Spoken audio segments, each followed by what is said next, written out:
to you. Yeah, okay, Tone. Yeah, I'm glad you got it sorted, mate, because it's there's nothing more annoying, is there, if you've got a dodgy an issue that you can't track down. You'd have to put a label on it, or as you say, chuck it away, cut it in half, so you can't use it again, Tone, because you'll forget, you will. A couple of weeks' time, you'll get it back out the drawer, thinking, oh, there's a nice new lead there, look, and you'll plug it in, forgetting it's the dodgy one. But yeah, that was nice to hear Tim. Nice to hear Tim calling. Anyway, we haven't heard Tim's voice for about 6 months. Yeah, it was nice to hear him actually. I've not heard him for a little while. You might hear some rumbling. I'm just moving my pop filter a minute. You know, I haven't heard him for a while, so it's a good month or more. I think he gets on with a local group, a local club. I think get on Friday maybe. So that was a while ago when I last heard him on there. So yeah, very good indeed. So the band's ever so nice now. It's ever so nice and quiet. No point in you looking at your S meter, John, because my dad has moved over S1. Is it all evening? No, I'm just looking at it now. No, it's nice and flat. So that's that's all good. Well, now you've the thing is now, though, Tone, now you've fixed all your radio problems. You've got a TS2000 now to sort out, so there's no excuse now. Don't curse it, John. That can be programmed in now. Don't put a curse on it. You'll get some RF in a minute. Oh no, shh, no. I hope not. I bloody hope not. Well, I can gladly say, mate, I've had no dropouts from this little smart switch anyway. I was thinking when I got the amp on and I start to waffle and all that sort of stuff, it'd conflict with the Wi-Fi, but it hasn't cut out once. It's worked flawlessly. Yeah, and my PTT's been working well tonight. I haven't had a problem with it. The bloody thing, Mark, keeps cutting out. Sometimes you press it, and you've got to keep bloody pressing it for it to key up. So I'm due for a new one. What switch are you using, John? Like a little like a bullet switch, you know. Oh yeah. I know the one you mean. They're like a little plunger type jobby. Yeah, a little chrome thing with a red button. Well, have you got an iPad or you got a smartphone, ain't you, John? Yeah. Yeah, just get one of these little smart relays off Amazon. It's only a £5. It's just a little smart relay. You just connect it to an app. You put a USB power supply. Well, you can run it from 5 volts to 30 volts, so you could run it off your power supply, actually, your 12 volt one. I'm just running it off a little 5 volt USB, you know, a little Apple charger. And it's just a little smart relay, so you connect it to your phone and you get a PTT button on your screen. Oh, my bloody battery power doesn't last long enough in my iPhone. You got an old one? I think it's getting old now. It's an iPhone 8, I think. But the batteries, they're never the best on the market. They last nearly a day, don't they? No, it's alright for the. It's alright to use as a PTT though, because you can just leave it plugged into the charger while you're doing that with it anyway. Yeah, I think I'm used to the PTT in my hand. I think that's too technical for me, Mark. Well, I'm completely hands-free now, John. So if anybody with a nice voice comes on, I can do naughty things. I've got both hands for it. So how's it keying up then on the Vox? No, just using the normal PCT. All I've done is I've put a little jack socket on the smart relay. So I've unplugged my PTT out of my manual switch and just plugged it into this little smart relay instead. Alright, so you just like flick him on like a light switch.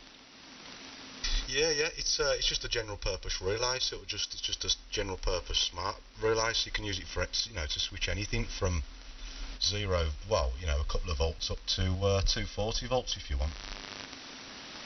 Yeah, I'd like to get another lead made up for the audio for the TS2000, so I could just switch over and use this microphone and the rack on the TS2000, but I need to sort out a lead for that.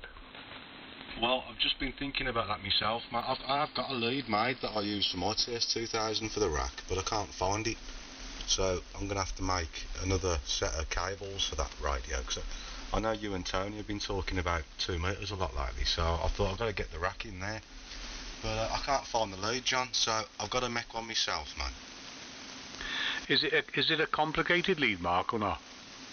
No, just the same as any other radio. So it's the same lead as what you'd use for an 870 or a 950 or even an 890, in fact, I think, and a 990. So you just need to do the audio in and the PTT. So you use 4 pins from the I think it's pins 8, 9, 10 and 11 from the the 13 pin accessory socket job.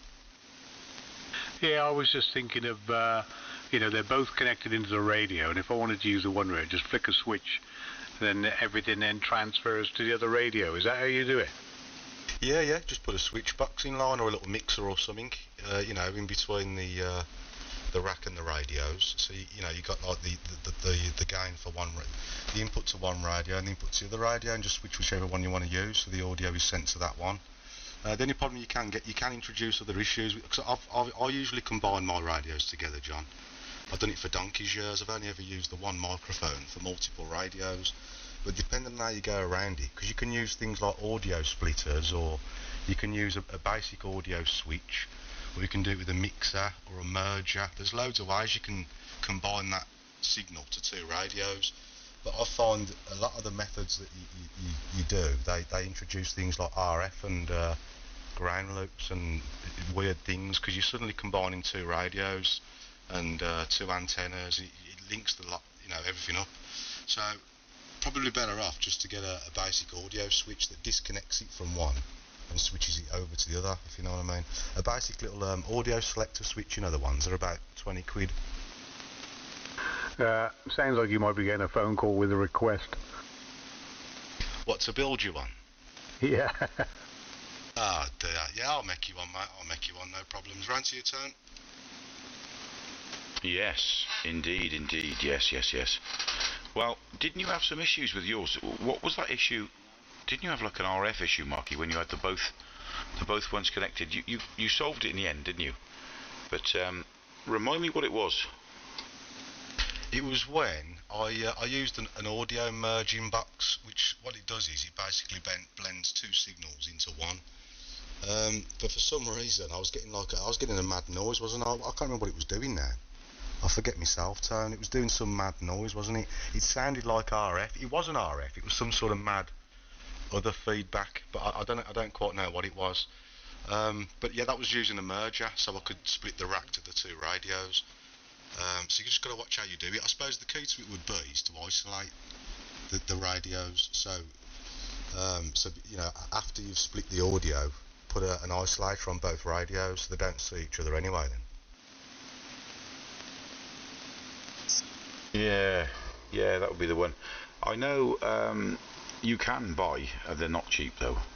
I said to John today about this actually. The W2 IHY, one of those I plus boxes, or no. Yeah, there's an I plus switcher or whatever it's called, but he lists it with the audio racks in mind, knowing that you might want to share the microphone between different radios. So yeah, it looks quite a clever piece of kit, and I think he makes the stuff really well, Julius. He does make it really well. Just the transformer in the iBox is a little bit below par, shall we say? A BT one. Yes, indeed. Very, very much below par, aren't they? Well, no, to be honest, it's. I suppose it is sold as a specialist product, but it's not sold as a purist audio product, is it? So, I suppose it does work. It is adequate, but of course you've got the chopped off response, haven't you? So it's not. It's good enough for the average, but not good enough for the purist. Yeah, and I wonder, actually thinking about it, I wonder if he would have used similar transformers in that switch box, maybe. I'm not sure that switch box is isolated, Tone. I think it might just be a directly wired selector switch. I think Jim uses one, doesn't he? WSH. I think it is just literally a switch box, isn't it? I I'd have to read back through it now, but I know Andy's CPY uses one, and I think it's because he's got X amount of radios that he wants to run through the rack, and it's just a flick of a switch in it. But what it also does as well, I think I read this right now, is it allows you to get all your audio, so audio out as well, for whatever switch position you're in, for what radio you're on. You know, you get the audio coming out as well. So it looks quite a clever setup. Like it's all obviously well thought out, isn't it? But I'll have to do a bit more digging on one of those. Round to you, John. There is a foolproof way of doing it, which I've done a few times, and that's to build yourself a little two-way patch bay. If you get like a little hobby box, a little metal hobby box, and put some 2 jack plugs on it. It's Heath Robinson, but it never breaks. It's 100% reliable. You just build a little patch bay, and you plug both your radios into that box. And whichever radio you use, you just plug you move the cable across from the left to the right jack socket. It's that simple. So you just manually, you know, instead of having a switch or anything like that, you just pull it out of one hole and put it in the other hole, and job done. Yeah, I suppose that's another way of doing it, isn't it? Yeah. Yeah, I didn't think of that actually. I know it's of course there is the ultimate foolproof way, and that's just make sure it's always accessible to pull the plugs in there. But so much of that's not going to stand too well with those 13-pin sockets. They're an awkward bar steward to get in and out at the best of times. Yeah, they're not nice, are they? Did somebody call in just now? I think I might have heard a really faint signal out there. Somebody trying to call in? I'm listening, but nothing's heard. Nah, might have been. Maybe they've gone. I'm sure like a mouse in the background.